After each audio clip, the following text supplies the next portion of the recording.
ہم آج علی سے محبت کا دعویٰ کریں تو پھر ہمیں اپنی زندگیوں کو قرآن کے مطابق ڈھالنا ہوگا.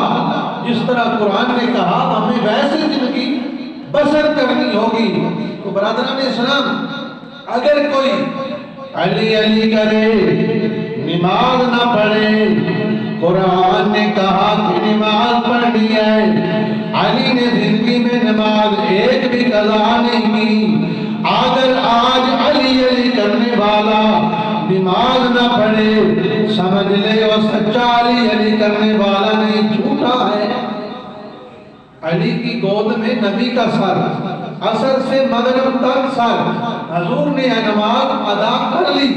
علی کی رہتی ہے، علی کی نماز سورج غروب ہے اور گود میں مصطفیٰ کا سر اقدس ہے.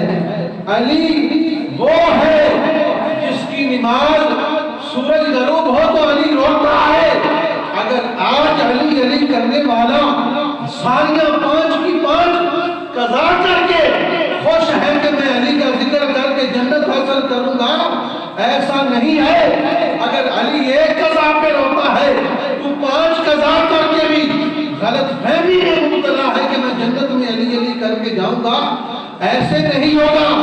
اگر بھنگ پی کے، چرس پی کے، نشہ کر کے علی علی کرو گے تو علی کا تو نشے کے ساتھ تعلق ہی کوئی نہیں ہے. علی بھنگ پینے والا نہیں تھا، علی چرس پینے والا نہیں تھا. پھر ثابت ہوا کہ علی سے محبت کرنے والے وہی ہیں جو ان گناہوں سے پاک ہیں، جو نہ نشئی ہیں، نہ بھنگی ہیں، نہ چرسی ہیں. علی کا تعلق تو خدا کی عبادت کے ساتھ تھا. علی کی آنکھوں سے آنسو نکلے اور چہرہ مصطفیٰ پہ گرے، چہرہ مصطفیٰ پہ گرے. کہا علی کیا ہوا ہے؟ فرمایا یا رسول اللہ عصر کی نماز قضا ہو گئی ہے، عصر کی نماز قضا ہو گئی ہے. میں نے اور آپ نے بھی سوچ رہے ہماری کتنی قضائیں ہوتی ہیں. وہ جنت کے وارث ہیں، جنت کے ان کے پاس ٹکٹ ہے. حسن حسین جنتی نوجوانوں کے سردار یا صحابہ اکرام، ان کے پاس تو حضور نے دنیا میں جنت کے ٹکٹ دیے.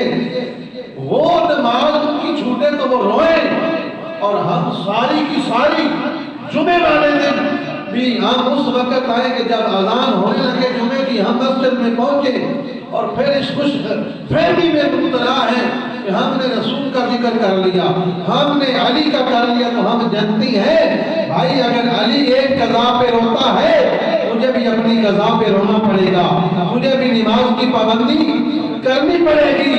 علی وہ ہے جس نے اپنی ہر زندگی کا ہر لمحہ قرآن کے مطابق گزارا ہے.